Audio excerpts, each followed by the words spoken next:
કલાલી પાસે આવેલા ચાણક્ય ઉડાના મકાનમાં ખેલાયો ખૂની ખેલ। 22 વર્ષીય યુવકને ચપ્પુના ઘા ઝીકીને મોતના ઘાટ ઉતાર્યો।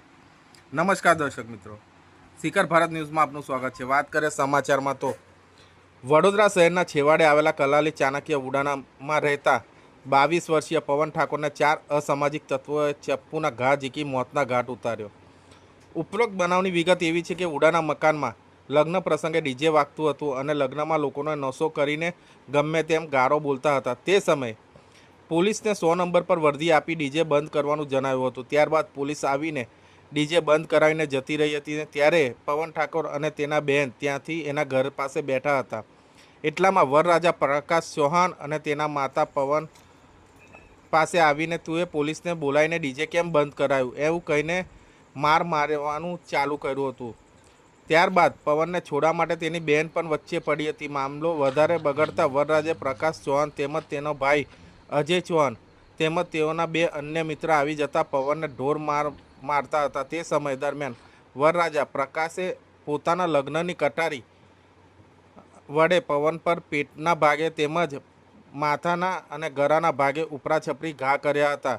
તેઓના ભાઈ અજય અને તેમના અન્ય 2 ઈસમો દ્વારા પવનને પકડી રાખી વરરાજા પ્રકાશે કટારના ઘા મારી લોહી લુહાણ હાલતમાં મૂકી ફરાર થઈ ગયા હતા। પવનની બેન બૂમો પાડતા પહેલાં જ પવન બેભાન અવસ્થામાં નીચે પડી ગયો હતો। ત્યારબાદ આજુબાજુના લોકો આવી 108ને જાણ કરતા સયાજી હોસ્પિટલ લઈ જતા રસ્તામાં જ તેનું મોત નીપજ્યું હતું।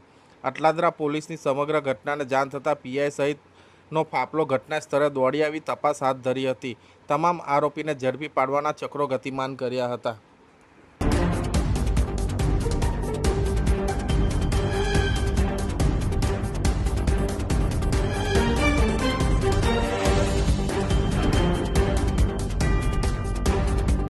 છોકરા તો અમારા છોકરા નહીં આવીને મારી જવાનો શું કાયદો? એનું કઈ બગાડવા જ જતા તેના મોડવે જ જતા?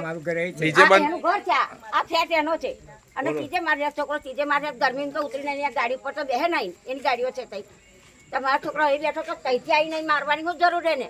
એ જઈને તમારો શું થાય છોકરો?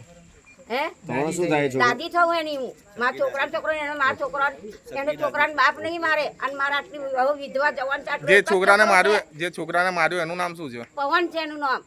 પવન સિવાય બીજા કોઈ છોકરાને મારવામાં બીજા આવ્યા? છોકરાનું વાગ્યું છે પણ અમે હજુ અંધારા મેં જોયું જ નતું। બધાને ફટાફટ એને દવાખાને જ કોઈ લઈ જજો, બધા બાવરા બની જઈને અહીં આગળ બેહોશ થઈ જાય। મારી છોકરી લોહી લહવા નતું દદરતી છે તઈ દવાખાને, મારી વહુ દવાખાને દદરતી છે, બધા લોહે થઈ જાય।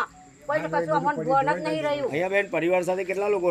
એ લોકો અહીંયા બેઠા હતા તો એ લોકો આયા અને કઈ ગાર બોલ્યા તો આ લોકો એવું કીધું કે ગાર કમ બોલ્યા?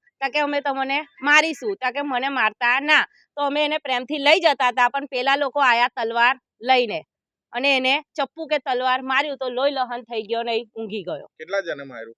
હવે બધા બહુ હતા, પીઠી વાળા હતા બધા, અને એમાં વરરાજો હતો ને વરરાજાનો ભય હતો અને એ નઈડી હોય અને છોકરી તો તઈ હતી પણ વરરાજો ને વરરાજાના ભય એને માર્યું ચપ્પુ।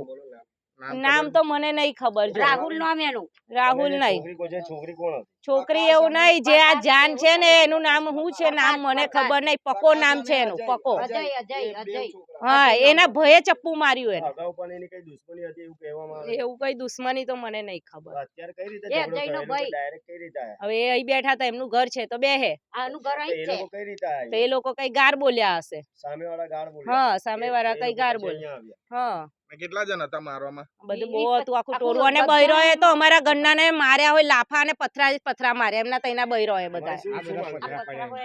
અમને ન્યાય મળવો જોઈએ, એ બેને જવું જોઈએ જેલ, સજાએ કેદ થાય એ લોકોને ઉંમર કેદની, મારીને નાખવાનો છે એમનો। આપનો પરિચય? અપેક્ષા ઠાકોર।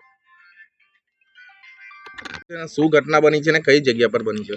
મારું નામ હિતેશભાઈ ઠાકોર છે। અને તલસટ ગામમાં રહું છું। અને જે વ્યક્તિ મર્યો છે મારો ભાણો થાય, અમારા દૂરનો ભાણો થાય અને આ નજીકનો ભાણો થાય। અમારા ભાણાને પેલા જે મેરેજ હતા એ જે 2 ભાઈ અને બીજા 4-5 છોકરાઓ થઈને એને ચપ્પા અને કટારથી, એની જે લગ્ન હતું મેરેજ હતું એની કટારથી એ લોકોએ ઘા માર્યા છે। એને દોડાવીને ત્યાંથી દોડાવીને અહીંયા લગી મારતા લઈને અહીંયા આગળ ઘા માર્યા છે એને। કયા કારણોસર ઘા મારવામાં આવ્યા છે? એને કઈ આવતા જતા અનબનાવ બન્યો હશે, કઈ ડીજે વાગતું હશે, કઈ કારણથી કઈ બહુ થોડું એમના મેરેજમાં, તો એ ભાઈને એ બોલાબોલી થઈ, એમાં જ મારા ભાઈને માર્યા એ લોકોએ. મારનાર વરરાજા હતો. વરરાજા, એનો નાનો ભાઈ, પછી એના કોઈ કઝિન, 2 છોકરાઓ ને એના ભાઈબંધો. તમે જેને ઓળખો છો એ બધાને જે કોઈ છે એના કોઈકના નામ બામ ખબર છે? હા, એનું નામ પેલા એના કઝિન તો માનેજાના 2 કઝિન છોકરા હતા માનેજાના, પણ નામ નથી ઓળખતો, પણ કઝિન અહીંયા હતા. અજય અને પ્રકાશ, 2 છોકરા, 2 ભાઈ. કયા હથિયારથી મારવામાં આવે? એક ચપ્પુ હતું અને કટાર હતી, 2 કટારથી એ લોકોએ વાગ્યાનો બનાવ હતો? ના 11 નો આસપાસ, 11:30 નો આસપાસનો સમય હતો. 11:30 ટાઈમ પર ડીજે વાગતું હતું, હા. પોલીસને પણ બોલાવવામાં આવતું. હા, એ ટાઈમે ડીજે વાગતું હતું કઈ, અને કઈ બનાવ થયો એમાં એને મારી લીધો આ લોકોએ. કેટલા જણને મારવામાં આવ્યા છે? અત્યારે તો મારી પર ફોન આવ્યો હતો કે તારા ભોણાને મારે છે, એટલે અમે આયા. તારે એ એકલો પથારી વશ પડ્યો હતો, અમે 108માં એને મૂક્યો. કહેવામાં આવ્યું છે કે અગાઉ પણ એની કઈ દુશ્મની હતી, શું હતી? એને કઈ ખબર નહીં, પણ હતી ખરી, વાતચીત ચાલતી હતી કઈ મગજમારી, પણ એને આ લોકો મારવાને જ ઈરાદામાં હતા. કેટલા અને સમયથી આ હતી? કઈ અઠવાડિયું જેવું જ કઈ આના હશું. પહેલા પણ કઈ અરજી આપી છે? એ ભાઈ અરજી આલેલી જ છે એની, એનો કોઈ નિકાલ આવ્યો નથી? એનો કોઈ નિકાલ નહીં. કેટલા દિવસથી અરજી આપેલી? અઠવાડિયું 15 દાડા થયા છે. અઠવાડિયું. આપનો પરિચય? હિતેશભાઈ.